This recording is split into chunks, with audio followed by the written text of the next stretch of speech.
People constantly ask me, Jason, is this legal? Whether you're an owner or an employee or an independent contractor, you probably got a lot of legal questions, and we're going to do our best to give you some answers on today's show. Let's do it.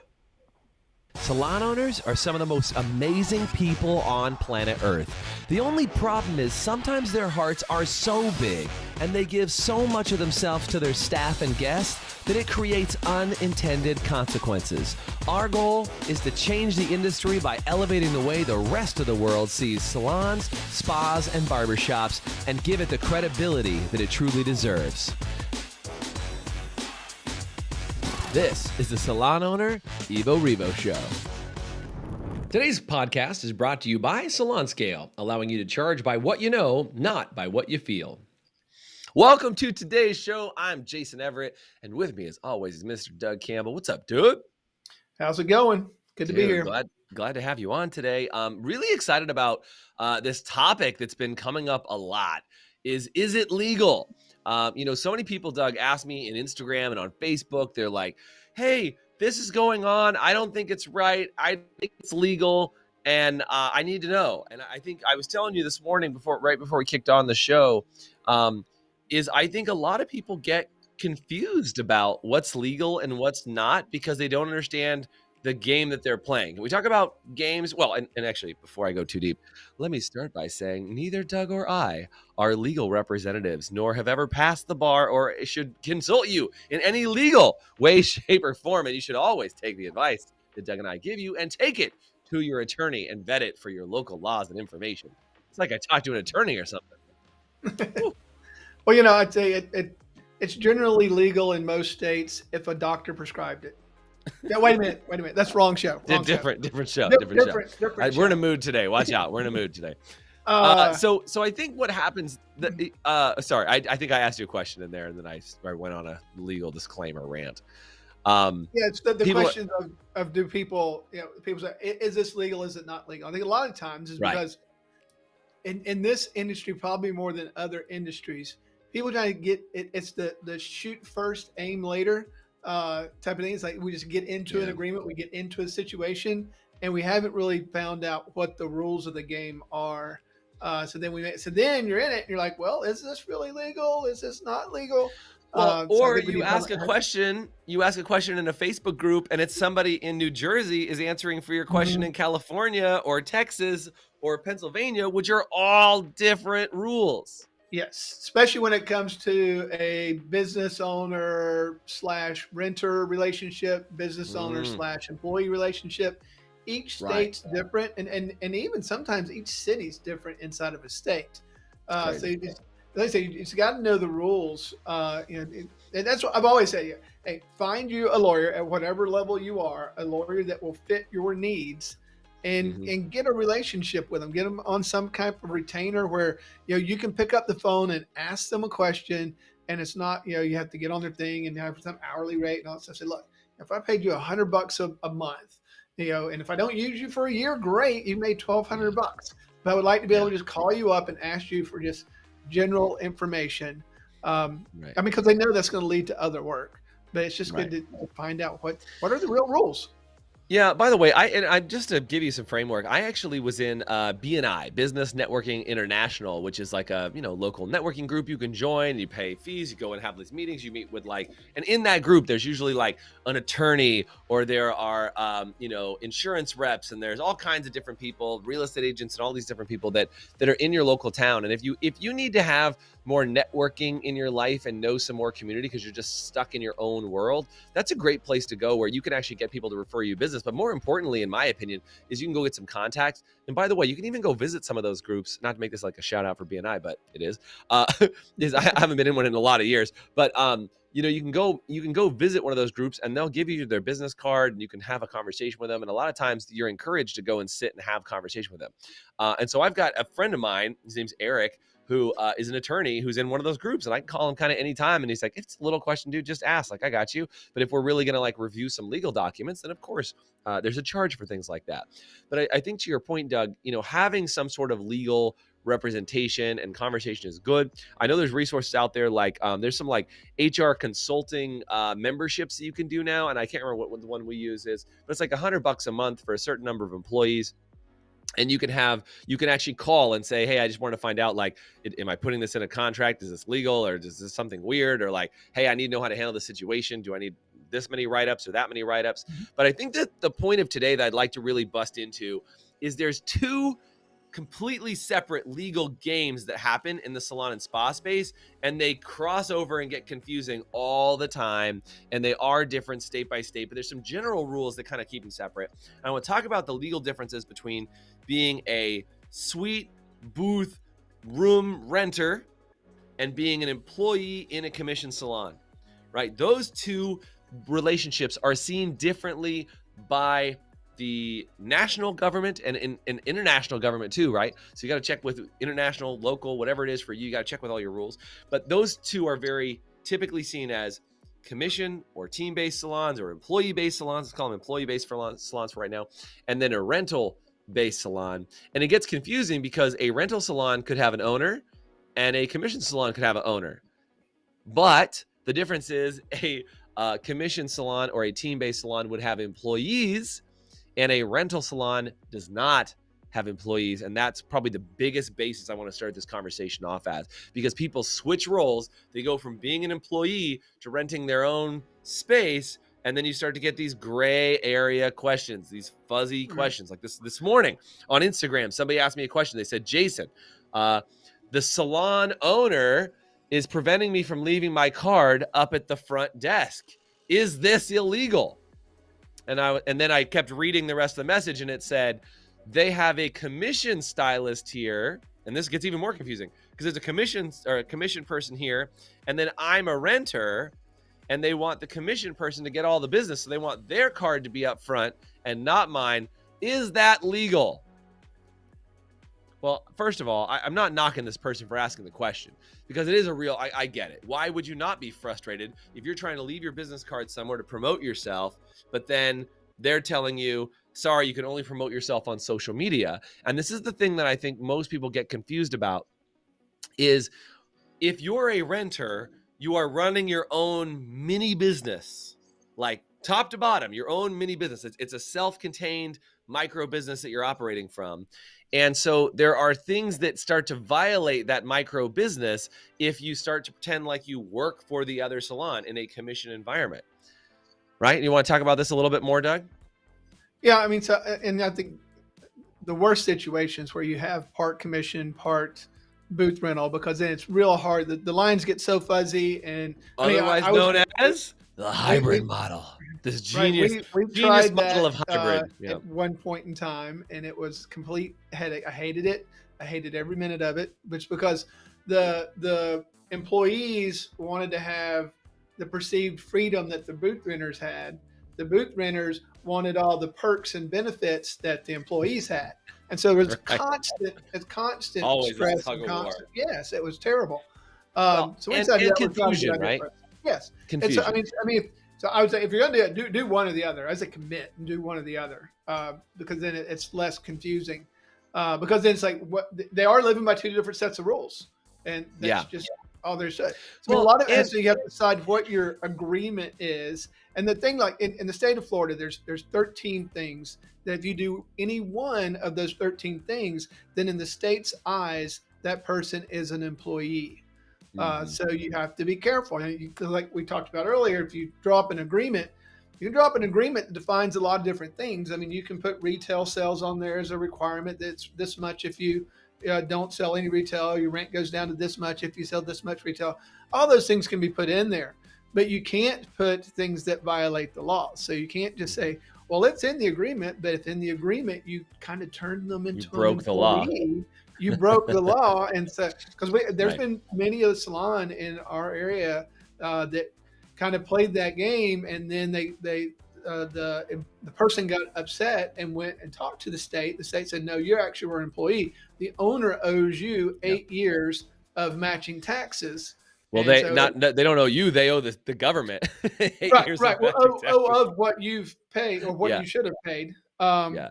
So That it's happened in California, man. It happened a couple years ago, and I'm not gonna get into all the legal piece of it because I can't remember all the laws off the top of my head. But that happened in California, and it shut down so many salons because so many salons were running as rental, where everybody was there and nobody's paying taxes, and like all these salons were getting by, and they're like, wait a second, were you providing training for your salon? They're like, oh, of course. Were you hosting regular team meetings? Oh, of course. Were you doing? And it, like, to your point, there's a whole list of things that they would run this against to say, is this a commission salon or a team-based salon, or is this a rental? And they said, wait a second, you guys have you look like a team, you operate like a team, you have team meetings, you provide all these benefits. Wait a second, you're a team. And so salons were getting hit with millions of dollars in back taxes, and they'll go back years to go collect that from you. And these salon owners were like, well, I can't run my business if you're going to try and collect all this money from me. And they shut down a lot of large size salons. Now, here's the thing.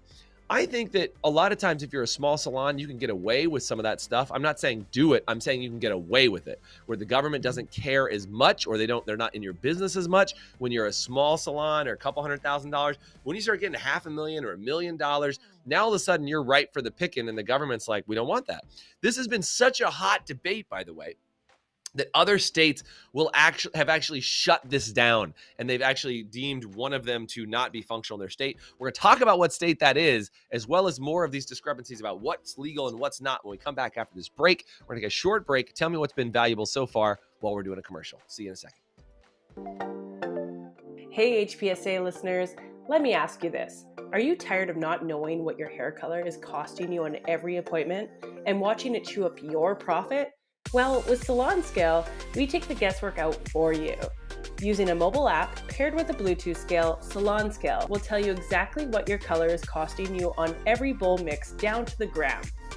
As you mix, Salon Scale will also digitally store your formulas and track how much product is being used in real time, so you can manage your inventory, cover your expenses, and generate more profit in your salon. Use promo code HPSA10 to get 10% off an annual subscription. Salon Scale, the new standard for mixing color. Welcome back. We're talking about, is it legal? And again, for legal purposes, I will give the disclaimer that Doug and I are both not attorneys.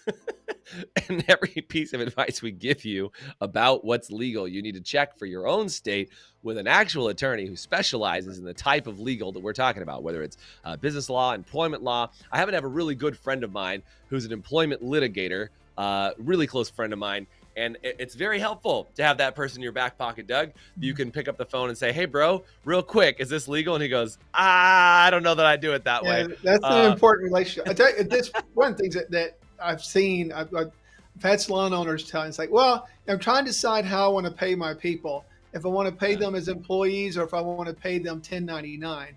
I'm weighing the pros and cons. It's like, okay. Yeah, that's not really, that's not how that works. It's not a choice. You don't choose. One fits and one doesn't fit. So you have to say, what environment are you operating in? Are you operating in an independent contractor environment? Then it has to be a 1099. If you're operating in any kind of employment situation, it has to be a W-2. You don't get it's because some people think they do get to choose. I mean, what do you mean? It's like you can pay people. Yeah, don't I just get to pick if I pay the taxes or if I'm going to let them pay the tax? It's just a choice. Right. They totally think that, and that's what I'm saying. It's because they haven't done the research to know, and sometimes just ask the right questions. And then whichever one you're doing, I think you should have an agreement with people if you're if they're an employee. I mean, there should be an agreement, have a legal agreement between you. Right. What does employment look like here? What are we promising? What do we require from you? All those things need to be written down. Because in our world, we really like clear agreements. We believe that's where reality is created. And also the other thing that I think, clear agreements, this was a big thing, Blair Singer, big thing that it did for me is it really tends to prevent future upsets when you don't have clear agreements. And that's what people are running into when is this legal thing coming up. It's like, well, I immediately know we don't have a clear agreement because we haven't sat down and both said, yes, we both believe this is legal. We both believe this, we both done our research and we're clear about the relationship that we have. A whole lot less of future upsets. Right.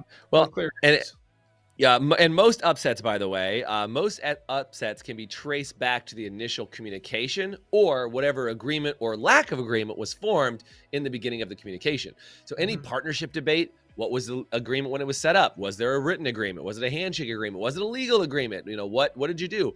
And the thing I think about agreements you got to listen to is this is what most people kind of stand on, is that you can't create a legal agreement that supersedes the existing legal agreement from the state. Does that make sense? Like, if the state has it illegal or it's illegal federally, you can't okay, well, Doug, I know this is illegal nationally and locally, but let's put an agreement together that says we're going to do it this way anyway, and let's break that. You got to operate under the boundary that's been given to you by the law. If you don't understand what that is, you got to talk to an attorney, right? But this comes up, and by the way, I mentioned the state that has booth rental as quote illegal, and I'm not even sure if I can say that, but I know that in Pennsylvania, that's the state, in Pennsylvania, they don't allow booth rental. Now, I don't know if there's some legal way you could work around it. I'm not really sure, but all salons in Pennsylvania are commissioned. And this has come up a lot because in California, when all these laws happened in the last couple of years, they said, oh, and I've heard this, I've heard both these, Doug. Commission's now illegal in California, Doug. It's now illegal. And I'm like, what?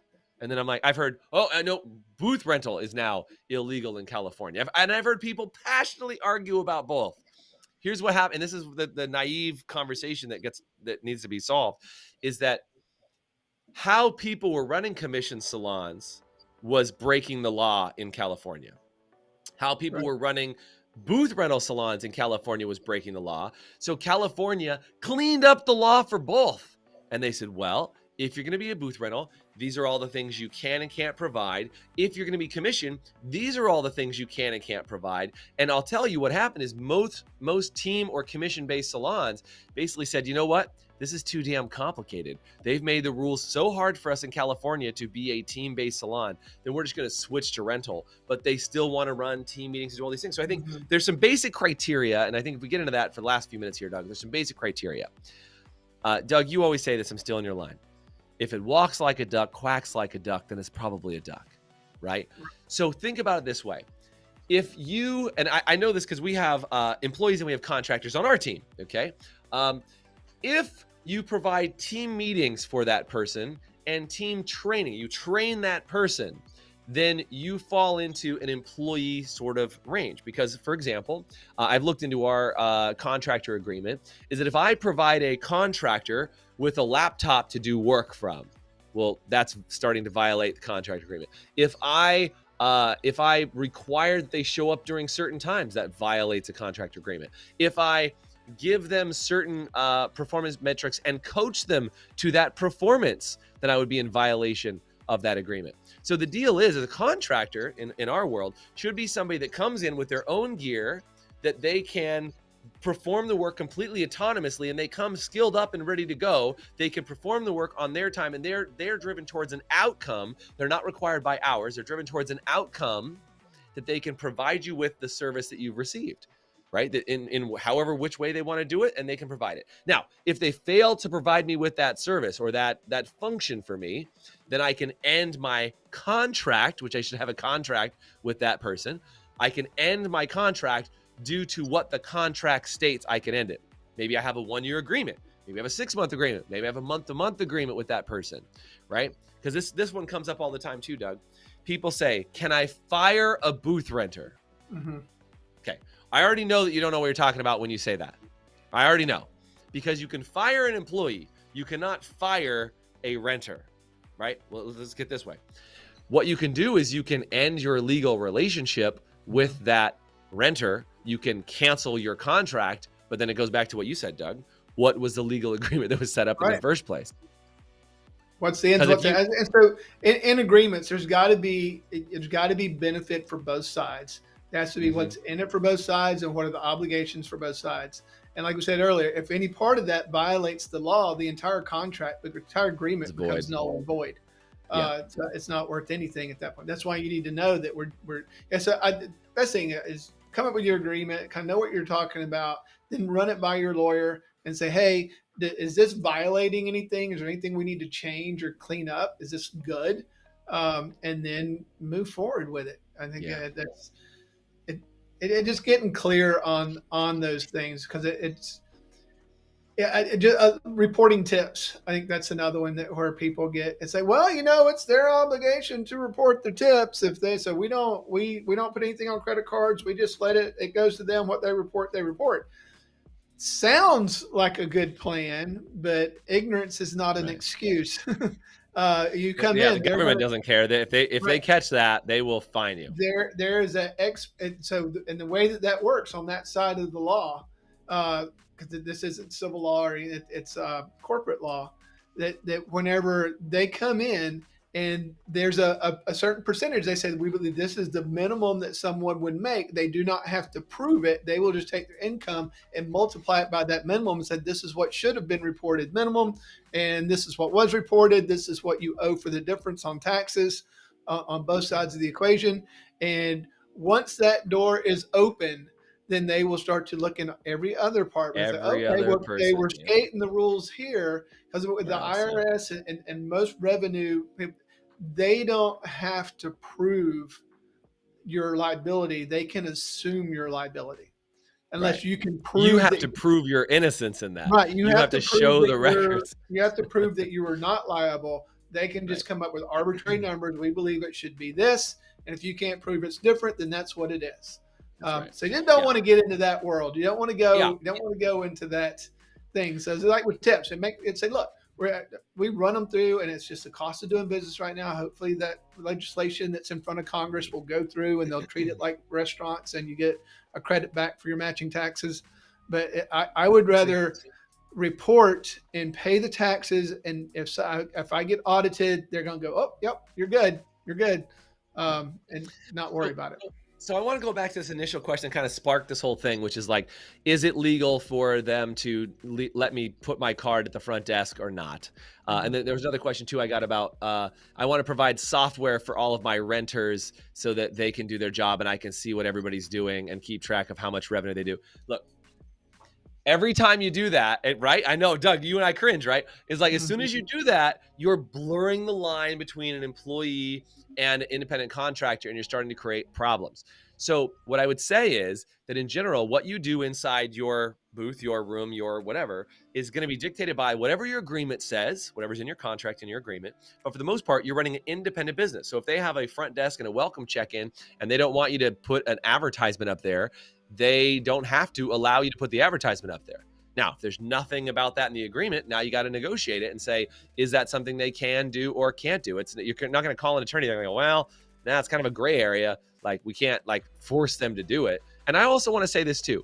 If you're at the point where you're like, is it legal for them to do that and me to do that? You're not in good terms with the owner, Right. with manager, where you are. Like if you're already starting to question, is it legal and do you want to sue somebody or can they force me to do that?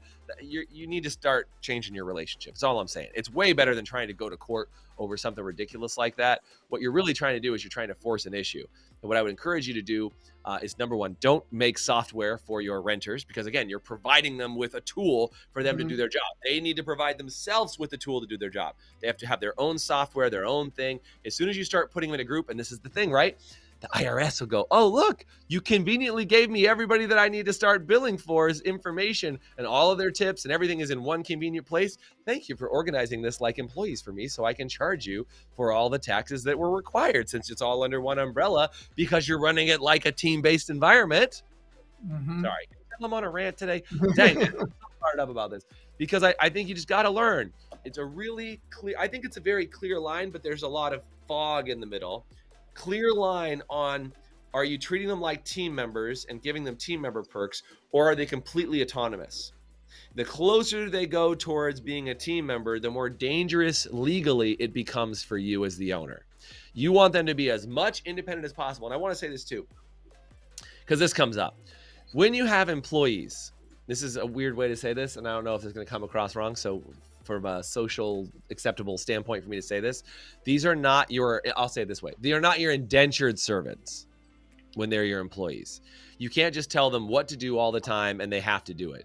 There are, if you're going to ask them to do above and beyond, to do all these other things, you better be careful because there's also violations that you'll have around the breaks they need to take and what's going on. That's what killed California, is they said, if you're going to set up commission and you're going to pay this commission structure and do that, you got to give them, and check this one out, you got to give them their regular amount of breaks, not at their minimum wage amount, but at their average commissionable amount of income. And people were like, I don't want to do all that math and figure out what their average commissionable amount is, and it's their maximum commissionable amount. You got to pay for their breaks and lunch breaks, and it just got complicated. And a lot of salon owners were like, forget it then, I'm just going to run a booth rental. Then they tried to run a booth rental like a team-based salon, and they were back in violation again. So be aware, these laws can be challenging.